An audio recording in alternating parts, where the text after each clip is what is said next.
여러분 안녕하십니까? 충북 시사토론창 오원근입니다. 지역의 주요 이슈를 모아 좀 더 깊이 있게 알아보는 주간 한 이슈 시작하겠습니다. 오늘 첫 번째 소식은 단양 세계지질공원 심의 통과와 관련된 내용입니다. 먼저 영상부터 보시겠습니다. 소백산 국립공원 다리안 계곡.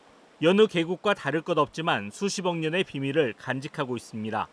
산 쪽 바위는 지하에 있다가 위에 있던 흙과 돌이 사라지면서 모습을 드러낸 화강 편마암.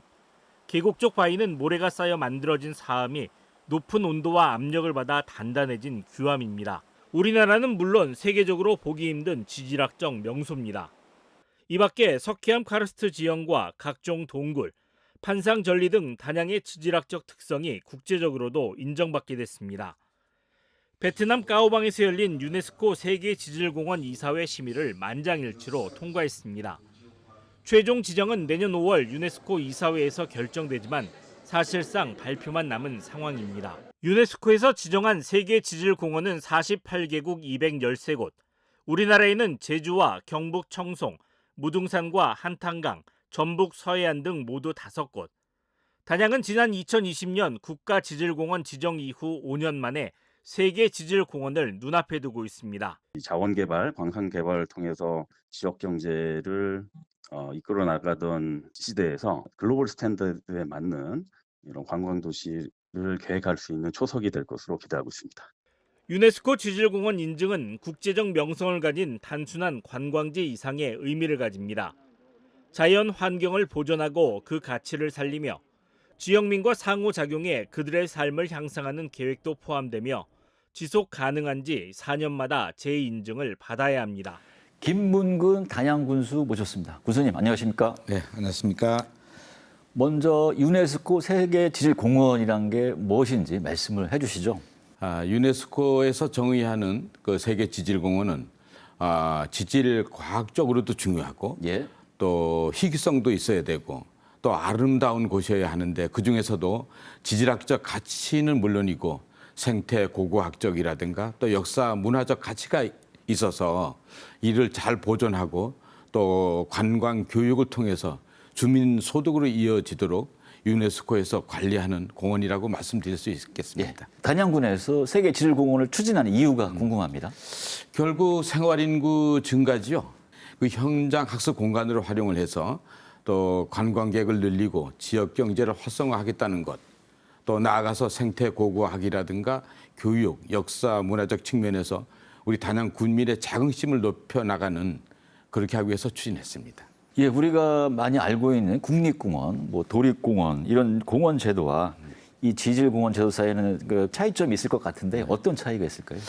네, 말씀하신 국립공원 같은 그런 우리가 알고 있는 그런 공원은 자연공원법이라든가 그 현행법에서 많은 행위 제한을 전제로 하고 있습니다. 예.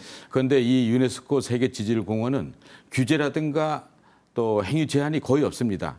또 그래서 자발적인 보존을 통해서 우리 관광 활성화라든가 주민 소득을 증대하는 그런 제도가 되겠고요. 그래서 지질공원 지정 신청을 하고 운영하는 그 주체는 국가가 아니고 자치단체입니다. 예. 4년마다 재지정을 하는데 우리가 싫으면은 재지정 신청을 안 하면 되겠습니다.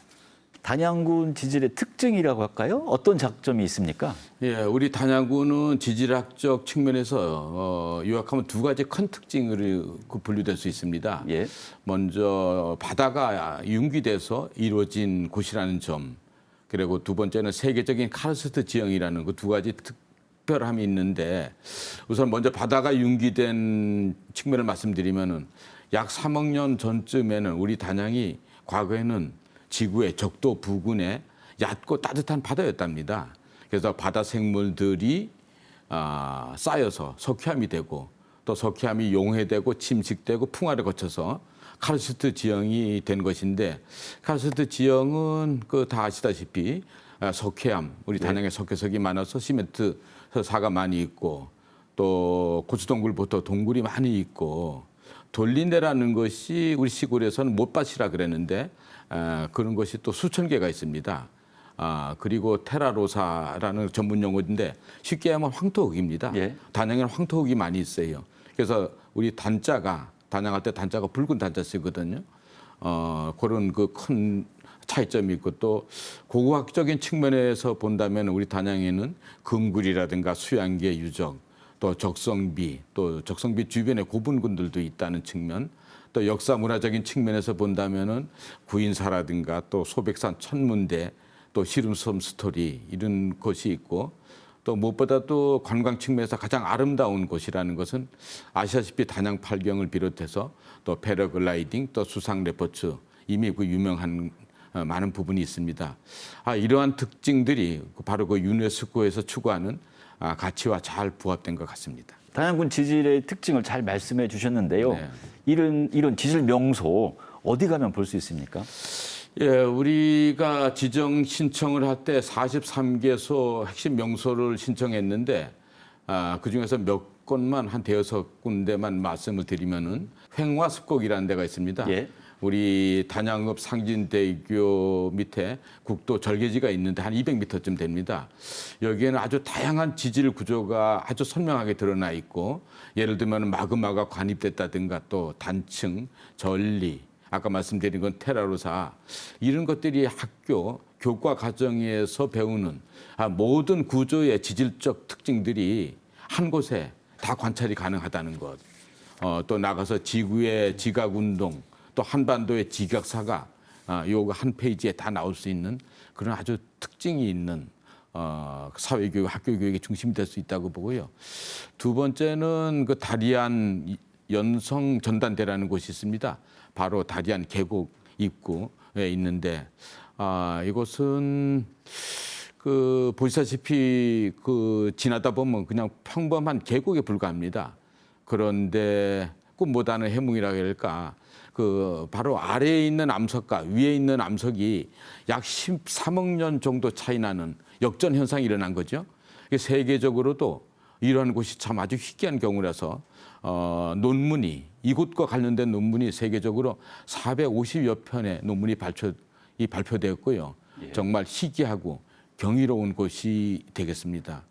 그다음에 다리안 돌개 구멍이라는 것은 폭포수가 계속 떨어져서 바위에 구멍을 낸 것입니다. 그래서 이제 우리나라 말로 돌개 구멍이라 그러고 포토홀이라고도 그랬는데 우리가 겁이라는 불교 용어가 있습니다. 예. 그거는 천년에 한 방울씩 떨어지는 물방울이 집채만한 바위를 뚫는 그 어마무시한 그런 시간을 얘기하는데 우리가 부부의 인연도 7,000겁이 한 번 온다 그럽니다.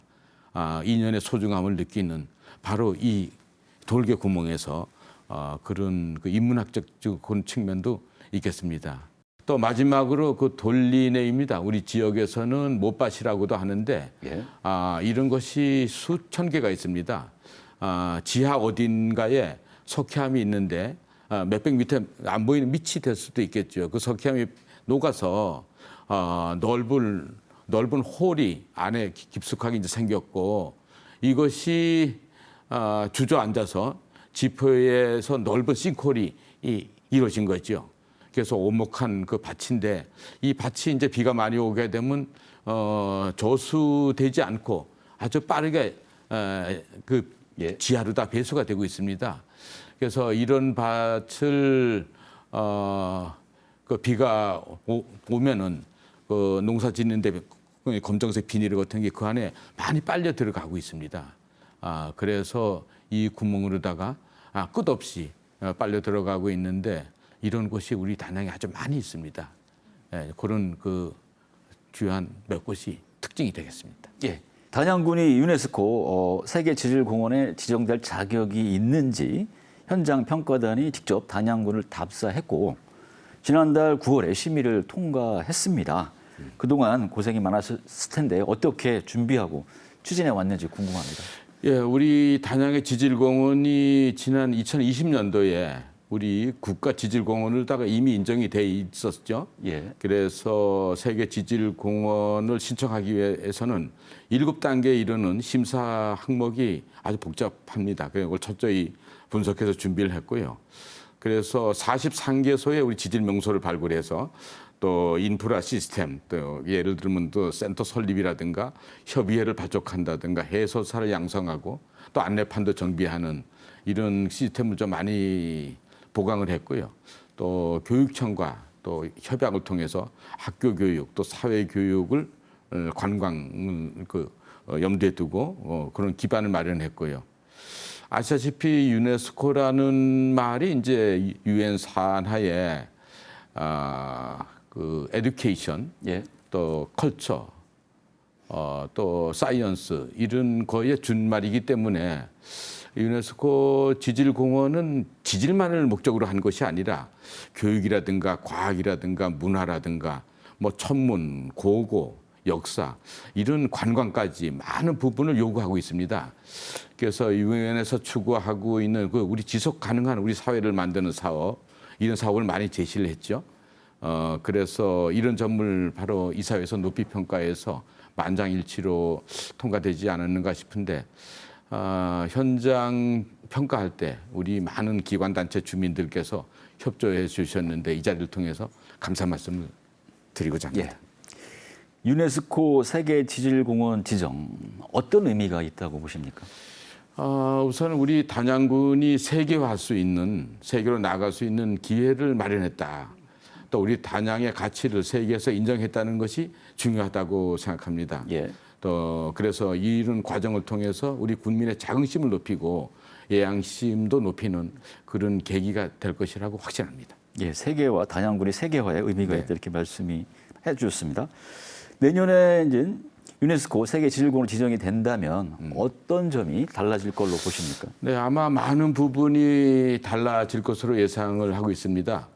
그 다른 지역의 경우 기지정된 곳을 사례를 알아봤더니 카드 매출이 1.7배가 더 상승된 그런 사례도 있고 또 우리 행정적으로 보면 뭐 국비 사업을 받는데 공모 사업을 하는 데 있어서도 많은 그 유리한 그 점이 있어서 이를 통해서 주민 소득 증대에 기여하고 또 국내외 학술 대회라든가 유네스코 지질공원에 관련된 행사를 개최해 가지고 단양이 글로벌 도시로다가 도약할 수 있는 하나의 과정을 이루었지 않았나 그런 생각을 하고 있습니다. 네, 지금 뭐 관광효과 이런 것도 말씀해 주셨는데 단양군을 충북 관광 1번지라고 하잖아요. 세계 지질공원 지정에 따른 기대 효과 지금 말씀하신 것 말고 또 좀 더 말씀을 해주실 게 있을까요? 네, 가장 핵심적인 것은 관광 활성화가 되겠습니다. 그 유네스코 브랜드를 활용해 가지고 또 교육, 문화, 관광 시설이라든가 프로그램을 통해서 국내외 관광객을 더 많이 유치하고 또 일자리도 창출하고 또 지역의 생산품을 이와 관련된 이미지를 더 높여 나가는 이런 것을 통해서 최종적으로는 주민 소득 증대에 기여하게 될 것이라고 보고요. 또 유네스코에서 추구하는 우리 군에서 지향하는 목표와 일치한다고 봅니다. 앞으로 그 유네스코 세계 지질공원으로 지정이 되면 어떻게 활용할 계획이신지 말씀을 해주시죠. 네, 이 사회에서 통과된 것이 그 유네스코 총회에서 부결된 전례가 없었다고 합니다. 그래서 내년 5월에 프랑스 파리에서 열리는 최종 지정은 거의 확실하다고 생각하고 있고요. 우리 군에서는 그 천문과 연계한 그 학생들 수학여행을 적극 유치하고 또 관광 프로그램을 개발해서 관광 상품으로 다 활용할 계획입니다. 즉 낮에는 우리 단양의 그 땅과 강에서 단양 팔경을 구경하고 또 지질 명소를 구경하고 또 역사 유적이라든가 폐로 수상 레포츠를 활용할 수 있도록 하고 밤에는 소백산 천문대가 있습니다. 거기 보면 올라가서 1박을 하면서 일출도 보고 일몰도 보고 또 달이라든가 별, 은하수를 또 밤에는 관찰할 수 있고 또 아침에 일어나면은 운해 위에서 그 넓은 꿈을 펼칠 수 있고 그래서 학생들에게는 우리 충북을 넘어서 전국을 보고 또 세계를 보고 우주를 향한 꿈을 키우는 이것이 아주 이상적이고 좋은 것 같습니다. 또 관광을 대표로 하는 사회교육이라든가 또 학교 교육의 현장 학습 공간으로다가 활용하기 위해서 관광객은 물론이고 국내외 학술대회라든가 기업 연수 이런 것을 적극 유치해 나갈 계획입니다. 네, 심의 통과 후 부결된 예는 없다고 하지만 그 내년 5월 발표 전까지 그래도 마음을 놓으면 안 될 것 같은데 어떻게 추진할 계획입니까? 최종 발표 전까지. 그래서 우리가 이제 계속 새로운 업무니까 새로 시작된 업무인데 그래서 내년도에 당초 예산의 많은 부분을 좀 편성해서 그 미흡한 부분에 대해서는 좀 이를 보완하고 또 후년도 사업을 하기 위해서 국비도 확보한다든가 본격적으로 좀 추진할 예정이고요. 또 외국의 세계 지질 공원이 있는데 그런 곳과의 또 MOU도 체결하고 또 지금 현재 국가 지질 공원 시군 협의회가 없어요. 또 세계 지질 공원 시군 협의회도 없고 제가 주도해서 좀 이런 협의회도 만들어서 또 환경부 국가하고 많이 그 접촉을 해서 국비 지원도 받을 수 있도록 그 염두에 두고 있고요. 특히 이제 학생들 수학여행 상품을 개발해서 단양 지역의 학생은 물론이고 충북 지역의 학생 또 나가서 전국의 학생들이 우리 천문 우주 과학관도 또 새로 이제 설립할 그런 계획이고 우리 단양에 와가지고 많은 것을 배울 수 있도록 그렇게 할 예정이고 특히 우리 단양에 전문 인력이 없습니다. 지금 예. 지질과 관련해서 그래서 전문 인력도 좀 양성을 해서 학교 교육이라든가 사회 교육을 좀 리드하고 주도해 나가도록 그렇게 시스템을 만들어 나갈 계획입니다. 예. 끝으로 세계 지질공원 관련 하고 싶은 말씀 있으면 해 주시죠. 네, 4년 후에 우리가 또 재지정 평가가 있습니다. 그래서 이번 지정이 목적이 아니고 이제 시작인데 이번에 그 유네스코 세계 지질공원 지정을 통해서 우리 단양이 정말 세계화되고 또 우리 국민 모두가 자긍심을 갖고 우리 단양 지역 발전의 전기가 될 수 있도록 우리 국민 여러분들께서 많은 관심과 참여를 부탁드리고 싶습니다. 예, 군수님 오늘 말씀 고맙습니다. 네.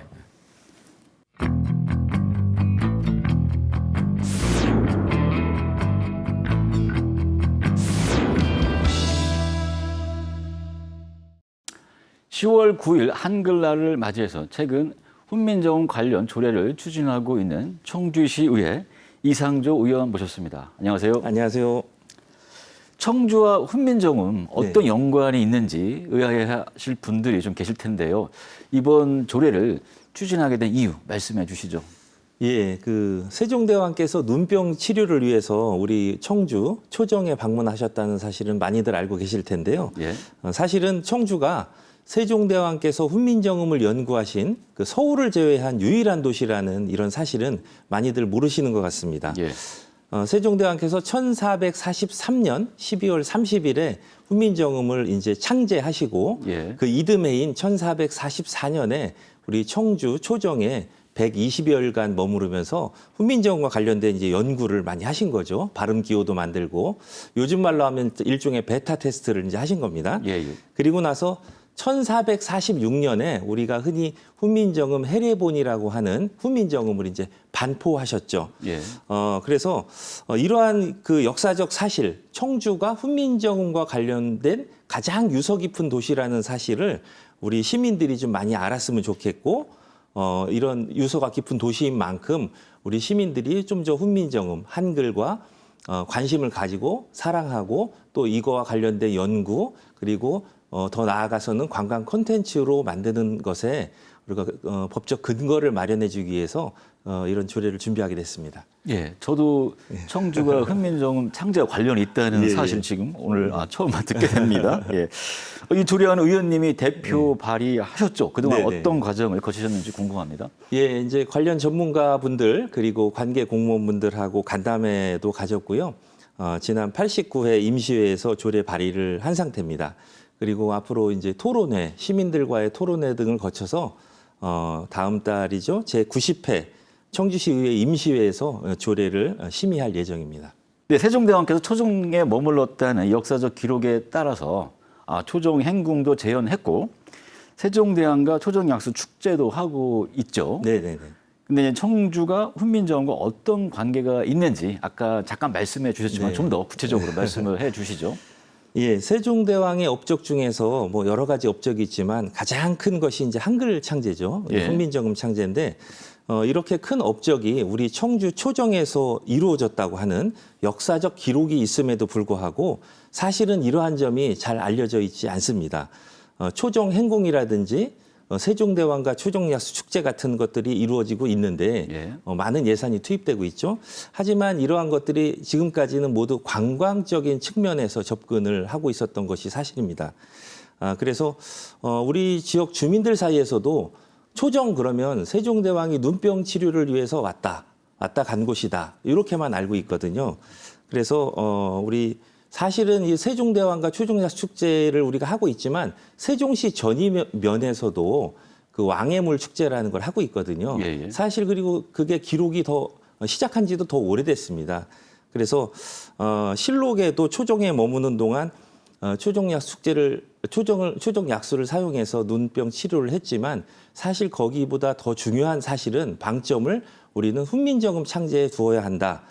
이런 것들에 우리가 더 초점을 맞춰야 되지 않을까 생각하고 있습니다. 네, 청주가 훈민정음 창제와도 관련이 있다 이런 말을 들으니까 네. 또 직지라는 그 말도 떠오르네요. 우리 그렇죠. 청주가 언어와 상당히 그렇죠. 깊은 기록문화 연관이 있다는 도시이기도 생각이 하고요. 예, 듭니다. 네.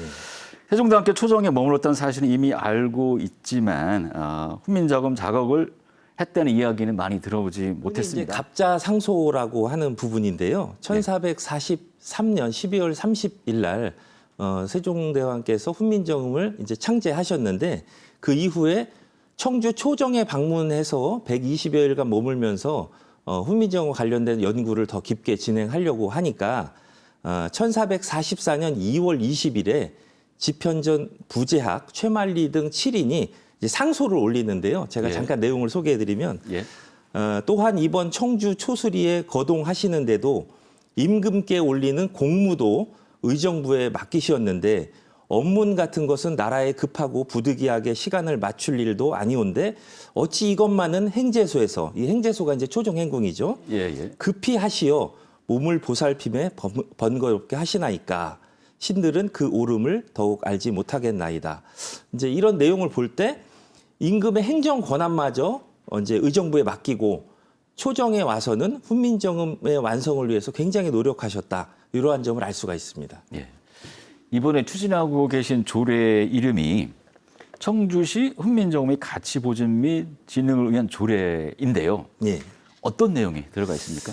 이 조례에는 훈민정음의 가치를 보존하고 진흥하며 훈민정음과 관련된 역사 문화적 자원을 활용한 콘텐츠를 발굴한다거나 가치 보존 및 진흥을 위한 추진 계획을 이제 시장이 수립하게 되어 있습니다.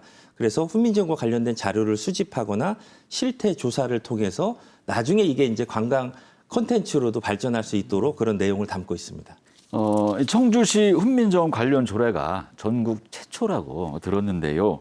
다른 지역에는 이런 조례가 없습니까? 네, 한글과 관련된 조례는 이제 32개 지방자치단체에 있습니다. 예, 예. 우리 지역에도 뭐 충주라든지 보은 이런 지역에는 한글과 관련된 조례가 있지만 훈민정음과 관련된 조례는 이번이 전국 최초입니다. 그럼 기존에 있던 그 한글과 관련된 조례들과 어떤 차이가 있습니까? 이번 훈민정음 관련 조례는? 예, 그 청주시 훈민정음 조례는 단순히 이제 한글을 사랑하자, 한글을 아끼자, 한글을 더 많이 사용하자 이런 걸 뛰어넘어서 한글의 뿌리인 훈민정음 자체의 가치를 보존하고자 하는 그런 내용을 담고 있고요. 그런데 더 큰 의미를 가지고 있습니다. 의미 있는 한글과 관련된 조례들의 이제 이미 다른 지방자치단체에 가지고 있는 한글과 관련된 조례들을 살펴보면 한글 사용 촉진이라든지 한글 사용을 더 많이 하자, 한글을 아끼고 사랑하자 이런 내용인데 반해서 우리는 훈민정음의 가치에 좀 더 집중하고 우리 지역이 훈민정음의 산실이다, 유서가 깊은 도시다 이거를 대내외에 표방하고 아끼고 더 나아가서는 연구하고 요거를 관광 상품으로 콘텐츠화하자 이런 내용을 담고 있습니다. 그러니까 한글을 아끼고 사랑하자 그 차원에서 벗어나 한글의 뿌리를 그렇죠. 예. 좀 알아보고 그걸 여러 가지 산업으로까지 확장을 시켜보자 뭐 네, 그런 그렇습니다. 취지네요. 예. 그 훈민정음 관련 조례 우리 청주 지역에서 네. 어떤 의미가 있다고 보십니까?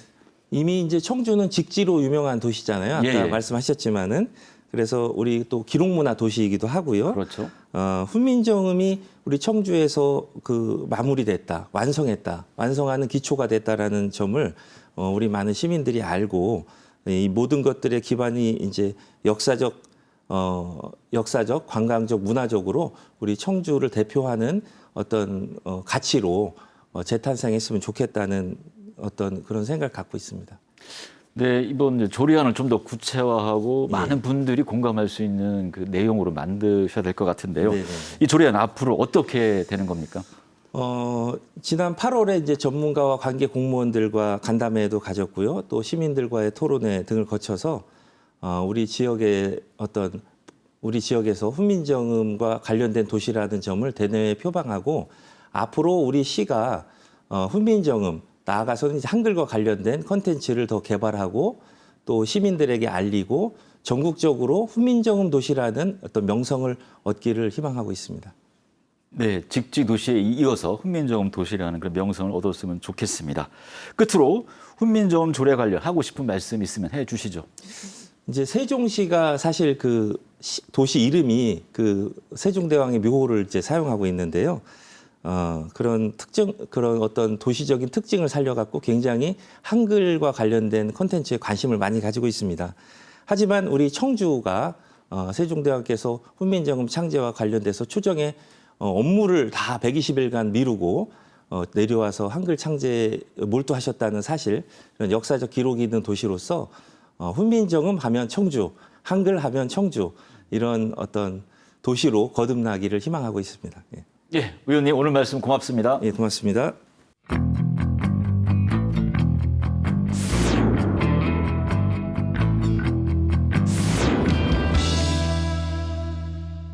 MBC 충북 주간 핫 이슈 세 번째 소식입니다.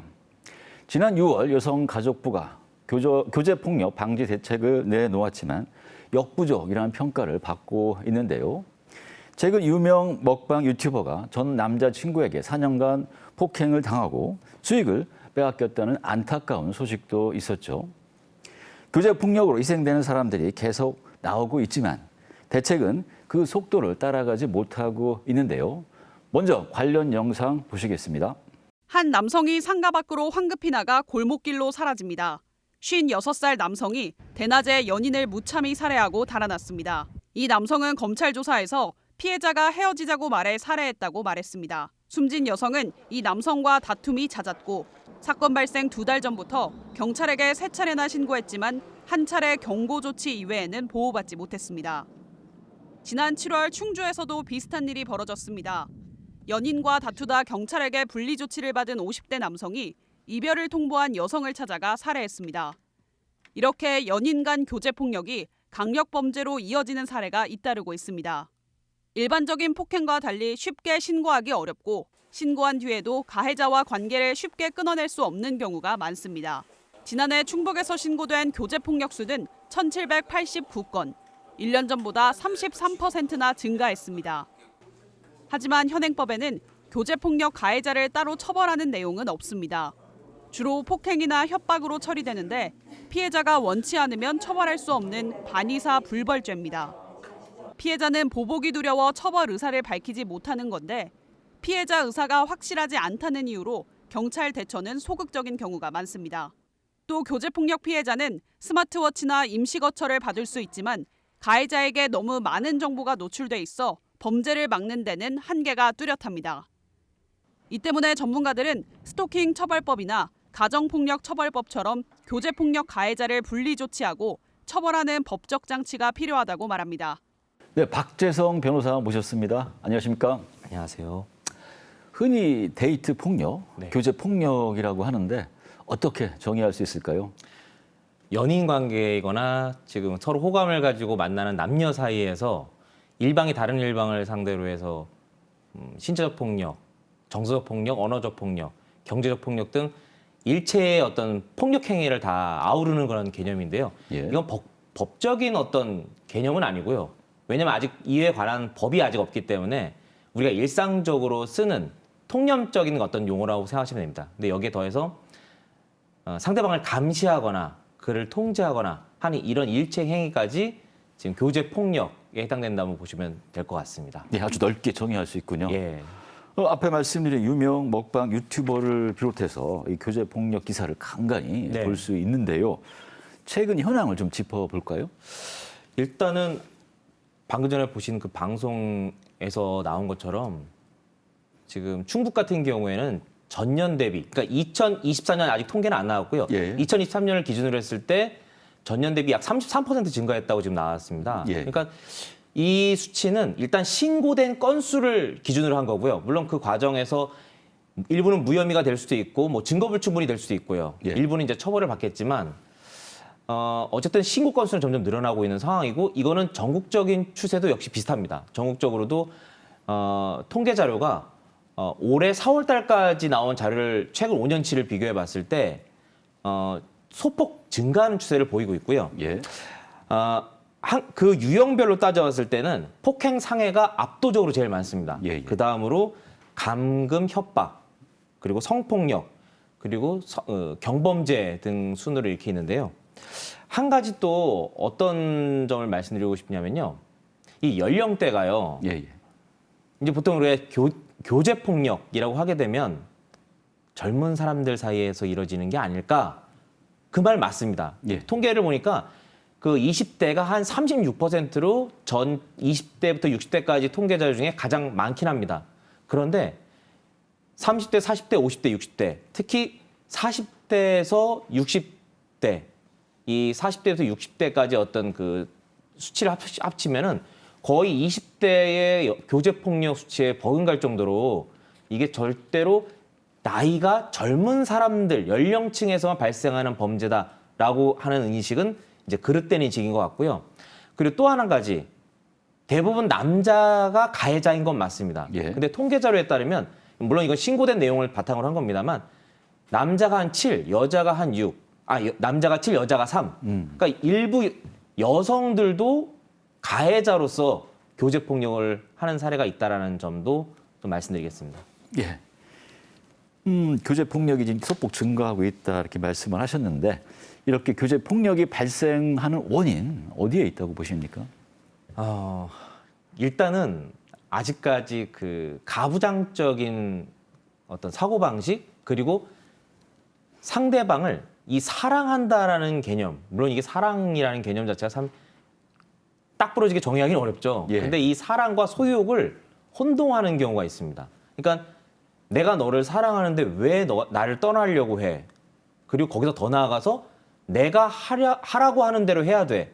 상대방을 통제하고 더 나아가 감시하려고 하고. 근데 그것을 벗어날 경우에는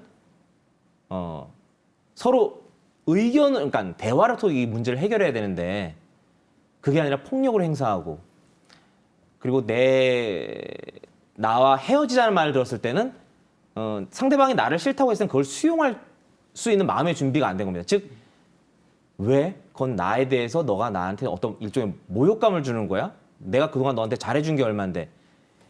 어떤 여러 가지 복합적인 심리가 작용돼서 결국은 상대방을 괴롭히는 그런 통제하려고 하는, 소유하려고 하는 그런 것들이 더 나타나는 것 같고요. 또 하나는 이런 것도 있는 것 같습니다. 이게 교제 폭력을 정작 피해자가 즉각적으로 인식하지 못하는 경우가 많습니다. 예. 그러니까 저 사람이 나를 통제하거나 나한테 뭐라고 자꾸 이렇게 강요를 했을 때 이게 즉각적으로 내 폭력인가라는 걸 인식하지 못하고 나를 좋아해서 그런가 보다. 오빠가 나를 생각하니까 저런 말도 해주지. 오빠가 나를 좋아하니까 그냥 심한 말 했나 보다. 맨 처음엔 이렇게 인지를 하는 경우가 있는데 사실상 어떤 그 문진표를 통해서 살펴볼 경우에는 그때부터 이미 교제 폭력은 시작된 것으로 볼 수 있는 경우가 많거든요. 그러니까 예. 인지 시점이 너무 늦어서 교제 폭력을 늦게 인지하는 그런 것도 한 교제 폭력을 이렇게 키우는 그 원인이라고 볼 수도 있을 것 같고요. 마지막으로 가정 폭력. 이게 예. 가정 폭력도 연결될 수 있는데 예. 가해자가 집에서 폭력에 많이 노출됐을 경우에 또는 아버지가 어머니를 때리는 그런 어떤 환경, 폭력적 환경에 많이 노출된 사람의 경우에는 본인도 성장하는 과정에서 똑같은 행위를 반복할 수 있다라는 그런 어떤 전문가들의 의견도 있습니다. 네, 원인 세 가지 측면에서 말씀을 해주셨습니다. 그 연인이라는 특수성 때문에 또 신고하기가 쉽지 않지 않습니까? 맞습니다. 어떻습니까? 그 방금 말씀드린 것처럼 그 피해자도 이게 폭력이 맞나? 라는 거를 즉각적으로 인지하지 못하기 때문에 바로 신고를 못하는 그런 경우도 있고요. 이 가해자의 보복을 두려워해서 신고를 못하는 경우가 많습니다. 예. 특히 아직까지는 그 가칭 교제폭력처벌특례법, 처벌특별법이 아직은 만들어져 있지 않거든요. 예. 그러다 보니까 지금은 일반 형사법으로 가령 폭행, 상해, 뭐 협박 등을 의율하고 있는데 뭐 사실 진행자님께서 잘 아시겠지만 폭행이나 협박 같은 경우는 반의사불벌죄이기 때문에 예. 이게 피해자가 처벌을 원하지 않는다라는 말만 하면 전혀 국가가 나서서 처벌하고 싶어도 처벌을 못하지 않습니까? 근데 가해자들은 그거를 안다라는 거죠. 그래서 일단 신고가 접수된 이후에 그 신고 빨리 취하해. 그리고 그때는 또 부드럽게 말을 하죠. 내가 오빠가 잘할게. 앞으로는 잘할게. 제발 이번 한 번만 봐줘. 라고 하게 되면 이제 신고를 취하합니다. 그 이후에 또 돌변하죠. 그러니까 이런 경우가 여러 번 반복되고 또 수사기관 입장에서도 이게 과연 그 피해자의 어떤 적극적인 처벌 의지가 이게 맞나? 이런 부분들을 명확히 확인하지 못하니까 어떤 수사에 있어서 좀 더 소극적이지 않나라는 그런 생각을 해봅니다. 예, 지금 뭐 일부 말씀을 해주셨는데 교제 폭력에 대한 처벌, 왜 스토킹 처벌법도 제정이 됐잖아요. 맞습니다. 그거 포함해서 한번 말씀을 해주시죠. 방금 말씀하신 것처럼 이 스토킹 행위, 이제 그 지속적 반복적으로 했을 때 스토킹 범죄라고 이제 법에 규정되어 있습니다. 근데 사실 이것도 저희가 예전에는 범죄라고 인식을 안 했습니다. 심지어 어떤 속담, 이게 물론 속담이긴 한데 내가 좋아하는 연인한테 여러 번 시도하는 것을 마치 미덕인 것처럼 10번 찍어서 안 넘어가는 남은 없다. 뭐 이런 식으로 하면서 계속 시도해봐라고 하면서 오히려 부추기는 경우가 많았는데 예. 지금은 이런 인식이 이제 바뀌었습니다. 하면 안 되는 걸로 이제 우리가 알고 있거든요. 제가 이제 말씀드리고 싶은 건 뭐냐면 현재 교제 폭력에 대한 처벌은 현재 어떤 특별한 법률이 아까 말씀하신 스토킹 처벌법 같은 특별법은 전혀 없고 이 현재 만들어진 일반 형사법 내지 다른 유사한 행위에 관한 어떤 특별법을 가지고서 지금 적용하고 있는데 일부는 어느 정도 의미가 있습니다. 그 법을 적용해서 처벌하는 것도 어느 정도 의미는 있는데 그 교제 폭력만이 가지고 있는 어떤 특수성이 있거든요. 예. 근데 그 부분을 명확하게 그러니까 딱 떨어지게 규율하지 못하는 그런 어떤 법적 공백들이 있기 때문에 방금 전에 말씀드렸던 어떤 반의사불벌 같은 그런 규정도 현재로서는 피해자가 고소를 취하게 되면은 처벌할 수 없는데 스토킹 처벌법 같은 경우에는 그 부분을 이제 폐지했잖아요. 그렇죠. 그래서 이 부분도 역시 짚고 넘어가야 될 문제인 것 같습니다. 예. 처벌을 강화해야 된다. 그래야지만 이 교제 폭력도 줄어들 수 있다. 이런 의견도 많습니다. 어떻습니까? 여성단체 쪽에서는 특히 어떤 이 범죄의 심각성, 충분히 저도 심각성에 동의하고요. 그렇기 때문에 더 처벌을 강화해야 된다라는 그런 의견이 많이 있습니다. 그런데 이 우리 법 안에서의 어떤 체계 조화라는 게 있는데 예. 교제 폭력 행위만 교제하는 당사자 사이에 이루어진 폭행, 상해, 협박이라는 그 카테고리만 가지고서 다른 일반인들 간의 폭행, 협박, 상해보다 더 중하게 처벌해야 된다라고 하는 건 약간 법 체계의 어떤 부조화를 좀 발생시킬 수 있고요.